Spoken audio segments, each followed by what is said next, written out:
ഇപ്പോൾ ലാസ്റ്റ് ക്ലാസ്സിൽ ഇക്കണോമിക് ഒബ്ജക്റ്റീവിനെ പറ്റിയല്ലേ പറഞ്ഞത്. അപ്പോൾ ഇക്കണോമിക് എന്ന് പറഞ്ഞാൽ തന്നെ അറിയാമല്ലേ, സാമ്പത്തികമാണ്. അപ്പം ഒരു എൻ്റർപ്രൈസിൽ പ്രോഫിറ്റാണ് ഏറ്റവും വലിയ മോട്ടീവ് എന്ന് പറഞ്ഞാൽ. അപ്പം പ്രോഫിറ്റ് കൂട്ടാനായിട്ട് ചെയ്യുന്ന കാര്യങ്ങളാണ്. ഇപ്പോൾ പ്രോഫിറ്റ് കൂടിക്കഴിഞ്ഞ് കഴിഞ്ഞാൽ എന്തായാലും ക്രെഡിറ്റേഴ്സിന് വീണ്ടും ക്രെഡിറ്റ് തരാനായിട്ടുള്ള ഒരു ഇൻട്രസ്റ്റൊക്കെ വരും. എംപ്ലോയീസിന് ആ ഒരു ഫേമിൽ നിൽക്കാനുള്ളൊരു ഇൻട്രസ്റ്റ് വരും. അതുപോലെ തന്നെ ഡിവിഡൻഡ് കൂടുതൽ കിട്ടുന്ന കാരണം ഇൻവെസ്റ്റേഴ്സ് കൂടുതൽ ഇൻവെസ്റ്റ് ചെയ്യും. അപ്പം ക്രെഡിറ്റേഴ്സ് ആണെങ്കിൽ അതൊരു പ്രോഫിറ്റബിൾ എൻ്റർപ്രൈസ് ആണെങ്കിൽ വീണ്ടും നമുക്ക് ക്രെഡിറ്റ് തന്നുകൊണ്ടിരിക്കും, കാരണം അവർക്ക് അത് തിരിച്ചു കൊടുക്കും എന്നറിയാലോ. പിന്നെ എംപ്ലോയീസ് ആണെങ്കിൽ increase in wage and salary and perquisite, അവർക്ക് എംപ്ലോയീസിന് വേജ് കൂടുതൽ കിട്ടും. ഈ ഒരു പ്രോഫിറ്റ് കൂടി എന്ന് പറഞ്ഞാൽ ബിസിനസ്സിൻ്റെ വരുമാനം കൂടി എന്നാണ് അർത്ഥം. എംപ്ലോയീസ് വിചാരിക്കും അവരുടെ വേജ് കൂട്ടും, അതുപോലെ തന്നെ സാലറി കൂടുതൽ കിട്ടും, പെർക്യൂസിറ്റ് കിട്ടും, ശമ്പളം കൂടാതെയുള്ള സൗജന്യങ്ങളൊക്കെ ഉണ്ടാവുമല്ലോ, ലൈക്ക് അപ്പാർട്ട്മെൻറ്റ് കൊടുക്കാം, അങ്ങനെയുള്ള കുറേ സൗജന്യങ്ങൾ കൊടുക്കാം. അതുപോലെ തന്നെ ഇപ്പോൾ നാട്ടിലേക്കൊക്കെ പോവുകയാണെങ്കിൽ ഇങ്ങനെ ഗുഡ്സ് എടുക്കുമ്പോൾ അത് കോസ്റ്റ് പ്രൈസിൽ മാത്രം കൊടുക്കുക, സെല്ലിങ് പ്രൈസിലല്ലാതെ നമ്മൾ എംപ്ലോയീസ് അല്ലേ എന്ന് വെച്ചിട്ട് കോസ്റ്റ് പ്രൈസിൽ പ്രോഫിറ്റ് ഒന്നും എടുക്കാതെ എംപ്ലോയീസിന് കൊടുക്കുക. അങ്ങനത്തെ ബെനിഫിറ്റുകളൊക്കെ പ്രോഫിറ്റ് കൂടിയ ഒരു സ്ഥാപനമാണെങ്കിൽ അവിടെ നിന്ന് കിട്ടും. അപ്പോൾ അതൊക്കെ എക്സ്പെക്റ്റ് ചെയ്യും. അപ്പോൾ പ്രോഫിറ്റ് എന്ന് പറഞ്ഞാൽ തന്നെ അറിയാമല്ലോ, ടോട്ടൽ റവന്യൂവിൽ നിന്നും ഇൻ എക്കണോമിക്സ് ടോട്ടൽ റവന്യൂവിൽ നിന്നും ടോട്ടൽ കോസ്റ്റ് കുറയ്ക്കുന്നതാണ്. ടോട്ടൽ റവന്യൂവിൻ്റെ ഉള്ളിൽ പ്രോഫിറ്റ് ഉണ്ടാവില്ലേ, അപ്പം പ്രോഫിറ്റ് കിട്ടാൻ വേണ്ടിയിട്ട് ടോട്ടൽ കോസ്റ്റ് കുറച്ചാൽ മതി ടോട്ടൽ റവന്യൂവിൽ നിന്നും. അപ്പോൾ ഈ ടോട്ടൽ കോസ്റ്റിനൊക്കെ പറയുമ്പോൾ കോസ്റ്റ് തന്നെ രണ്ട് രീതിയിലുണ്ടല്ലേ, എക്സ്പ്ലിസിറ്റ് കോസ്റ്റും ഉണ്ട്, നമുക്ക് ഇംപ്ലിസിറ്റ് കോസ്റ്റും ഉണ്ട്. എക്സ്പ്ലിസിറ്റ് കോസ്റ്റ് എന്ന് പറഞ്ഞാൽ അക്കൗണ്ടിങ് കോസ്റ്റാണ്, നമ്മൾ അക്കൗണ്ടിങ് നമുക്ക് ചെയ്യാൻ പറ്റും ആ കോസ്റ്റ്, ബുക്സിൽ എഴുതാൻ പറ്റുന്ന കോസ്റ്റാണ് എക്സ്പ്ലിസിറ്റ് കോസ്റ്റ് എന്ന് പറഞ്ഞാൽ. അക്കൗണ്ടിങ് കോസ്റ്റാണ് കണക്കിലെടുക്കാൻ പറ്റുന്ന കോസ്റ്റ്, പക്ഷേ കണക്കിന് എഴുതാൻ പറ്റാത്ത കോസ്റ്റ് ഉണ്ടാവുമല്ലോ, അതാണ് ഇംപ്ലിസിറ്റ് കോസ്റ്റ്. പക്ഷേ ഇംപ്ലിസിറ്റ് കോസ്റ്റ് എന്ന് പറഞ്ഞാൽ അത് സെൽഫ് ഓൺഡ് ഫാക്ടറിൻ്റെ കോസ്റ്റാണ്. അതായത് നമ്മൾ സ്വന്തമായിട്ട് ഒരു ഓണർ വർക്ക് ചെയ്യുകയാണെങ്കിൽ, ഒരു ഓൺട്രപ്രണർ വർക്ക് ചെയ്യുകയാണെങ്കിൽ ആ ഓൺട്രപ്രണറിന് തന്നെ വേറൊരു കമ്പനിയിൽ വർക്ക് ചെയ്താൽ ഒരു സാലറി കിട്ടാവുന്നതേ ഉള്ളൂ അല്ലേ. അതെല്ലാം വേണ്ട എന്ന് വെച്ചിട്ട്, അതായത് ഫോർഗോ ചെയ്തിട്ടാണ് ഈ സ്വന്തമായിട്ടുള്ള കമ്പനിയിൽ റിസ്ക് ഒക്കെ ഏറ്റെടുത്ത് ഇത് ചെയ്യുന്നത്. അപ്പം ആ ഒരു സാലറി കിട്ടേണ്ടത് വേണ്ട എന്ന് വെച്ചില്ലേ, അതാണ് ഓപ്പർച്യൂണിറ്റി കോസ്റ്റ് എന്ന് പറഞ്ഞാൽ. അതായത് സാലറി ഓഫ് ദ ഓണർ തന്നെ. അതേപോലെ തന്നെ ഇപ്പം ഓണർക്ക് വേറെ ഇൻട്രസ്റ്റ് കിട്ടണ FD ഒക്കെ ഇട്ട് ഡെപ്പോസിറ്റ് ചെയ്യാം ആ പൈസ, പക്ഷേ ഇൻട്രസ്റ്റ് ഒന്നും കിട്ടാത്ത സ്വന്തമായിട്ടുള്ള ബിസിനസ്സിലേക്ക് ഇങ്ങനെ ഇൻവെസ്റ്റ് ചെയ്യുന്ന ആ മണി ഇല്ലേ. അപ്പം രണ്ട് രീതിയിൽ നമുക്ക് ഓപ്പർച്യൂണിറ്റീസ് ഉണ്ടാകുമ്പോൾ next best alternative in the value of the best alternative you give up when making A choice. ഇപ്പം ഓപ്പർച്യൂണിറ്റി ടു ഗോ ടു കോളേജാണ് നമ്മൾ എടുക്കണത്. അപ്പം നമുക്ക് ആ ഒരു കോളേജിലേക്ക് പോകുന്ന സമയം ഉണ്ടെങ്കിൽ ഒരു പാർട്ട് ടൈം ജോബ് ചെയ്താലോ, അല്ലെങ്കിൽ ഒരു ജോബ് ചെയ്തിട്ട് നമുക്കൊരു സാലറി കിട്ടുന്നത് നമ്മൾ ഫോർഗോ ചെയ്തിട്ടാണല്ലോ ആ കോളേജിലേക്ക് പോകുന്നത്. അപ്പം ആ ഒരു cost, example opportunity cost of going to college is the income and work experience you forgo. അപ്പം അദ്ദേഹത്തിന് ഇങ്ങനെ വേണമെങ്കിലും അത് ഇൻവെസ്റ്റ് ചെയ്യാം, പക്ഷേ ഇൻവെസ്റ്റ് ചെയ്തിട്ട് ഇൻട്രസ്റ്റും കിട്ടും വേറെ രീതിയിലൊക്കെ ഇൻവെസ്റ്റ് ചെയ്താൽ, പക്ഷേ സ്വന്തമായിട്ടുള്ള ആ ഫേമിലേക്ക് വീണ്ടും ഇൻവെസ്റ്റ് ചെയ്യാണ്. അപ്പോൾ ആ ഒരു കോസ്റ്റ് നമുക്ക് ശരിക്കും കാണാനൊന്നും പറ്റില്ല, അക്കൗണ്ടിങ്ങും ചെയ്യാൻ പറ്റില്ല അല്ലേ ശരിക്കും ആ കോസ്റ്റ്. പക്ഷേ ശരിക്കും അങ്ങനത്തെ ഒരു കോസ്റ്റ് ഉണ്ട് ഇക്കണോമിക് സെൻസിൽ. അക്കൗണ്ടിങ് സെൻസിൽ അങ്ങനെയൊന്നുമില്ല ഇല്ലേ. അതാണ് കണക്കിലെടുക്കാൻ പറ്റാത്തൊരു കോസ്റ്റും ഉണ്ട്, കണക്കിലെടുക്കാൻ പറ്റുന്നൊരു കോസ്റ്റും ഉണ്ട്. ആ കോസ്റ്റ് ഇംപ്ലിസിറ്റ് കോസ്റ്റ് എന്ന് പറഞ്ഞാൽ ശരിക്കും അതൊരു എക്സ്പെൻസ് പോലെയല്ലേ, അദ്ദേഹത്തിന് വേറൊരു കാര്യത്തിന് അത് ഉപയോഗിച്ചിരുന്നെങ്കിൽ അവിടെ നിന്ന് അത് കിട്ടുമായിരുന്നു അല്ലേ. അപ്പം ആ ഒരു ബെനിഫിറ്റ് കിട്ടുമായിരുന്നു, അല്ലെങ്കിൽ ആ ഒരു മണി കിട്ടുമായിരുന്നു. പക്ഷേ അത് ചെയ്യാതെയാണ് ഇവിടെ കൊണ്ടുവന്ന് ഇൻവെസ്റ്റ് ചെയ്തിരിക്കുന്നത്. അപ്പോൾ അതൊരു കോസ്റ്റായിട്ടാണ് നമ്മൾ കണക്കാക്കേണ്ടത്. അല്ലെങ്കിൽ അദ്ദേഹത്തിന് സാലറി ആര് കൊടുക്കുക, ആ ഒരു ഓൺട്രപ്രണർക്ക്, അദ്ദേഹത്തിൻ്റെ ലേബർ ഹവേഴ്സിന്. അപ്പം അതുകൊണ്ട് തന്നെ അതും എന്താണ്, അതും ഒരു കോസ്റ്റായിട്ടാണ് കണക്കാക്കുന്നത്. പക്ഷെ അത് നമ്മൾ അക്കൗണ്ടിങ് ചെയ്യുമ്പോൾ അത് കണക്കാക്കൂല എന്നുള്ളൂ. പക്ഷെ ശരിക്കും അങ്ങനത്തെ ഒരു കോസ്റ്റ് ഉണ്ട്, സാലറി ശരിക്കും അദ്ദേഹത്തിന് കൊടുക്കേണ്ടതാണ്. ഇനി ഇവിടെ നോർമൽ പ്രോഫിറ്റ് എന്ന് പറഞ്ഞാൽ എന്താ, അതൊരു മിനിമം നെസസറി ആണല്ലേ. നോർമൽ പ്രോഫിറ്റ് കൊണ്ട് എക്കണോമിക്സിൽ ഉദ്ദേശിക്കുന്നത് സീറോ ഇക്കണോമിക് പ്രോഫിറ്റ് ആണ്. അതായത് നോർമൽ പ്രോഫിറ്റ് എന്ന് പറഞ്ഞാൽ സീറോ പ്രോഫിറ്റ് എന്നാണ് അർത്ഥം. അതായത് എന്താണോ കോസ്റ്റ്, ആ കോസ്റ്റ് കവറായിട്ട് നമുക്ക് കിട്ടും. ആ സമയമാണ് സർവൈവൽ പീരീഡ് എന്ന് പറഞ്ഞാൽ.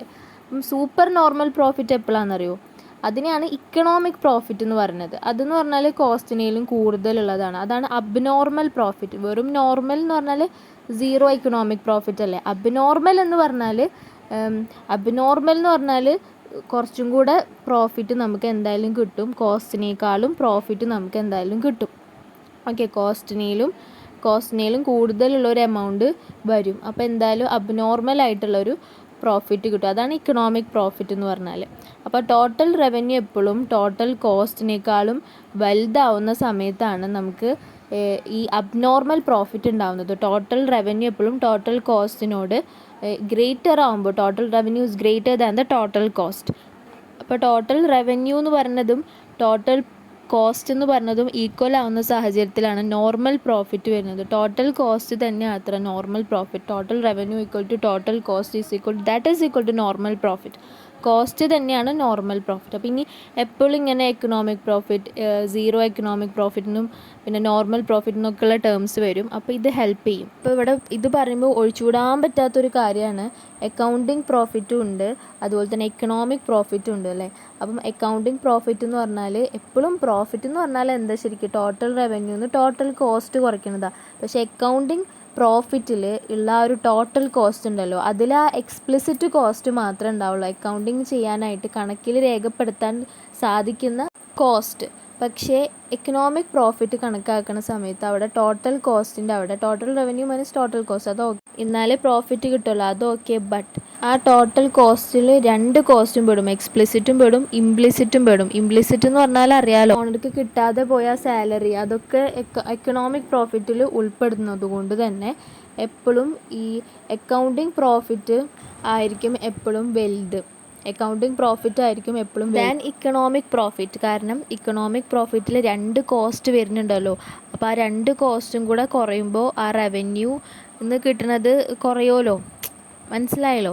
അപ്പോൾ കോസ്റ്റ് കൂടുതലാകുമ്പോൾ നമ്മൾ സബ്ട്രാക്ട് ചെയ്യുന്ന സമയത്ത് കുറയുമല്ലോ ആ പ്രോഫിറ്റ്.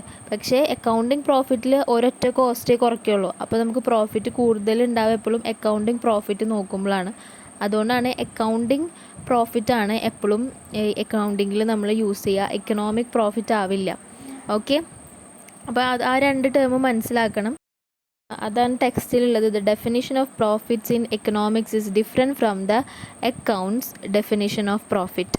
ഓക്കെ, എന്നിട്ട് അവിടെ ലാസ്റ്റിൽ പറയുന്നുണ്ട്, since the economic profit include these opportunity cost associated with the self owned factors it is generally lower than the accounting profit. കണ്ടോ, അക്കൗണ്ടിങ് പ്രോഫിറ്റിനേലും ചെറുതായിരിക്കും എക്കണോമിക് പ്രോഫിറ്റ് എന്നാണ് പറയുന്നത്.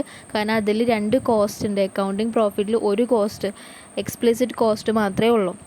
പിന്നെ നെക്സ്റ്റ് ഇവിടെ രണ്ട് എക്കണോമിസ്റ്റുകളെ പറ്റി പറയുന്നുണ്ട്. കുറേ എക്കണോമിക്സുകൾ ഇങ്ങനെ ആർഗ്യൂ ചെയ്യുന്നുണ്ട്, ക്രിട്ടിസൈസ് ചെയ്യുന്നുണ്ട്. ഇൻ ദ റീസെൻറ്റ് ഇയേഴ്സിലൊക്കെ ആയിട്ട് ഇങ്ങനെ പ്രോഫിറ്റ് മാക്സിമൈസേഷൻ മാത്രമല്ല ഒരു ഫേമിൻ്റെ എയിം എന്ന് പറഞ്ഞിട്ട് ക്രിട്ടിസൈസ് ചെയ്യുന്നുണ്ട്. അപ്പോൾ അതിലൊരാളാണ് എച്ച് എ സൈമൺ ആർഗ്യൂ ചെയ്യുന്നത് ഇങ്ങനെയാണ്, ഈ സാറ്റിസ്ഫൈയിങ് ബിഹേവിയർ ആണ് ഒരു ഫേമിൻ്റെ ഏറ്റവും വലുതെന്നാണ് പറയുന്നത്. മറ്റുള്ള customer satisfaction is the first priority എന്ന് പറയില്ലേ, അതുപോലെ. എന്നിട്ട് അതിൽ നിന്നും എന്താണോ ആ സാറ്റിസ്ഫിക്കേഷൻ കൊടുത്തിട്ട് കിട്ടുന്ന പ്രോഫിറ്റ് അതാണ് നമ്മൾ എടുക്കണമെന്നാണ് പറയുന്നത്. ബോമോൾസ് തിയറി പറയുന്നുണ്ട് സെയിൽസ് റവന്യൂ മാക്സിമൈസേഷൻ ആണ് rather than profit maximisation. Sales കൂട്ടിയാൽ മതി, അപ്പോൾ തന്നെ പ്രോഫിറ്റ് കൂടിക്കോളുന്നു. അതായത് ഇപ്പോൾ ഒരു 10 പെന്ന് വിൽക്കുമ്പോൾ നമുക്ക് കിട്ടുന്ന പ്രോഫിറ്റ് കൂടുതലായിരിക്കും ദാൻ 2 പെന്ന് വിൽക്കുമ്പോൾ. ഓക്കെ, അപ്പോൾ അതുകൊണ്ട് സെയിൽസ് കൂട്ടിയാൽ മതി, തന്നെ പ്രോഫിറ്റ് കൂടിക്കോളെന്നാണ് പറയുന്നത്. പിന്നെ 1932 എ ബെർലി ആൻഡ് ജി.സി. മീൻസ് എന്ന് പറഞ്ഞിട്ട് രണ്ട് എക്കണോമിസ്റ്റുകൾ പറയുന്നുണ്ട് management is separate from ownership. അപ്പം ഇവർ പറഞ്ഞത് management is separated from ownership. അപ്പം ഓണർഷിപ്പിൽ നിന്നും ഈ മാനേജ്മെൻറ്റ് സെപ്പറേറ്റഡ് ആണല്ലോ. അപ്പോൾ അതുകൊണ്ട് തന്നെ ഒരു വേറെ തന്നെ പവർ മാനേജർക്ക് ഉണ്ട്, ഒരു discretionary power to set the goals എന്നാണ് പറയുന്നത്. ഇവർ പറഞ്ഞത് ഇങ്ങനെയാണ്, management is separated from the ownership ആയതുകൊണ്ട് തന്നെ therefore the managers enjoy discretionary powers to set goals of the firm they manage. അപ്പം മാനേജറിനൊരു ഡിസ്ക്രിഷണറി പവർ ഉണ്ടെന്ന് പറഞ്ഞത് ഇവരാണ്. ജസ്റ്റ് വെറുതെ എക്കണോമിസ്റ്റുകളെ പറ്റി പറയുമ്പോൾ ജസ്റ്റ് ഇവരെയും കുറിച്ച് ടെക്സ്റ്റിൽ മെൻഷൻ ചെയ്തിട്ടുണ്ടെന്ന് പറയുകയാണ്. ഇവരെ പറ്റിയൊന്നും വരില്ല. മെയിനായിട്ടുള്ള